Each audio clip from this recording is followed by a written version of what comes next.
There are some things that are not irrational, but are deeper than reason. And reason itself has its foundation in some of these things. That's how Pascal might have put it.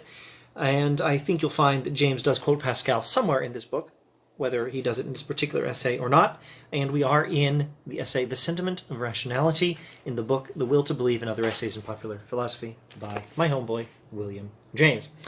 Continuing from the last video, how do we attain the feeling of free, unobstructed thought? The feeling of satisfaction with our ideas? That feeling by which we recognize the rationality of an account of things. There's one way, which is the theoretical way, and let's look at that way first, and then we'll look at another way and compare and contrast them. The facts of the world and their sensible diversity are always before us. But our theoretic need is that they should be conceived in a way that reduces their manifoldness to simplicity. We perceive the facts of the world as a bunch of different things. But our theoretical need is to reduce them to a single thing, to fit them all under a single heading. Our pleasure at finding that a chaos of facts is the expression of a single underlying fact is like the relief of the musician at resolving a confused mass of sound into melodic or harmonic order. The simplified result is handled with far less mental effort than the original data. And a philosophic conception of nature is thus in no metaphorical sense a labor-saving contrivance. The passion for parsimony, for economy of means and thought, is the philosophic passion par excellence.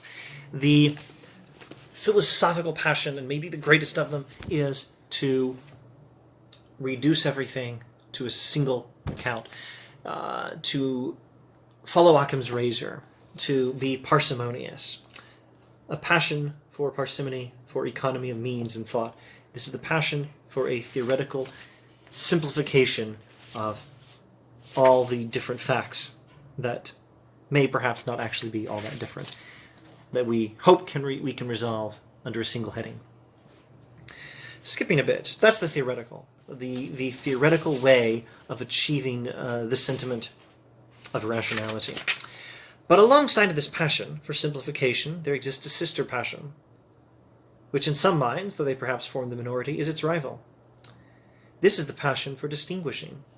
It is the impulse to be acquainted with the parts, rather than to comprehend the whole. This is another way, not the theoretic way, but a different way of achieving this sentiment of rationality, this feeling by which we recognize a rational account, this feeling of being contented with our account of things.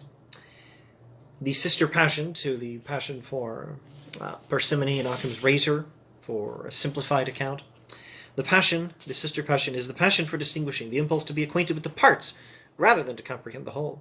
Loyalty to clearness and integrity of perception, dislike of blurred outlines, of vague identifications are its characteristics. It loves to recognize particulars in their full completeness, and the more of these it can carry, the happier it is. It prefers any amount of incoherence, abruptness, and fragmentariness, so long as the literal details of the separate facts are saved, to an abstract way of conceiving things that, while it simplifies them, dissolves away at the same time their concrete fullness. This is the passion to recognize facts as they come, and not explain them away by explaining them as illusory differences that really fit under a single unity. Clearness and simplicity thus set up rival claims and make a real dilemma for the thinker. The philosophical dilemma is, do you go with the clarity with which we perceive different things, or do we go with the passion for simplicity that insists that we reach that satisfying account of reality by explaining everything under a single heading? A man's philosophic attitude is determined by the balance in him of these two cravings. No system of philosophy can hope to be universally accepted among men which grossly violates either need, or entirely subordinates the one to the other.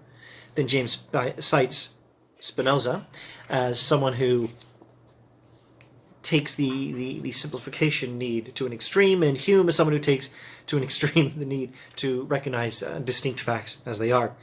The only possible philosophy, James says, must be a compromise between an abstract monotony and a concrete heterogeneity.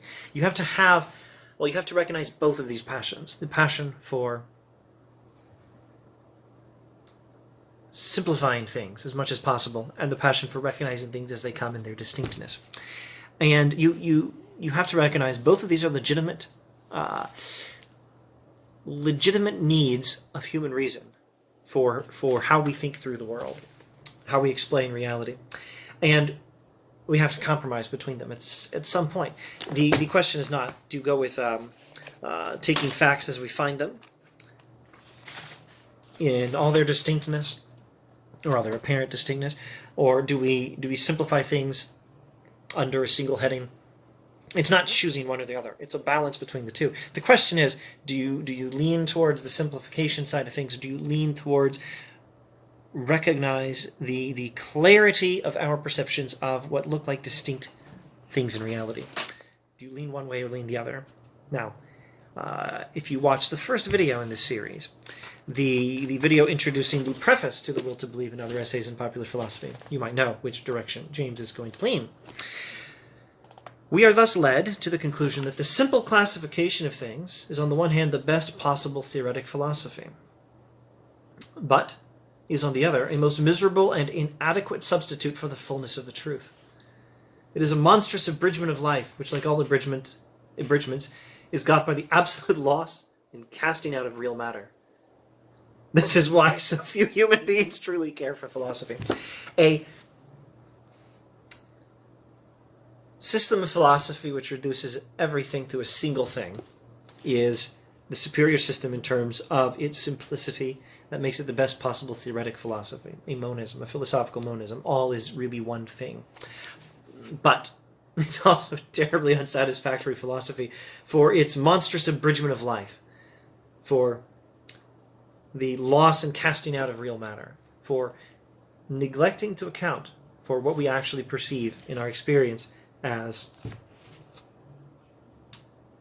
real but distinct things that cannot all be resolved under a single heading, cannot be all resolved away into a single monism.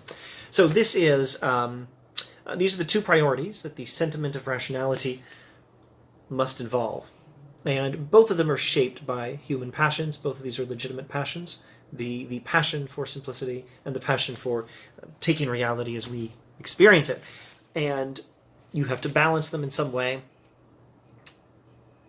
And let's see what else James says about this in the rest of the essay in subsequent videos.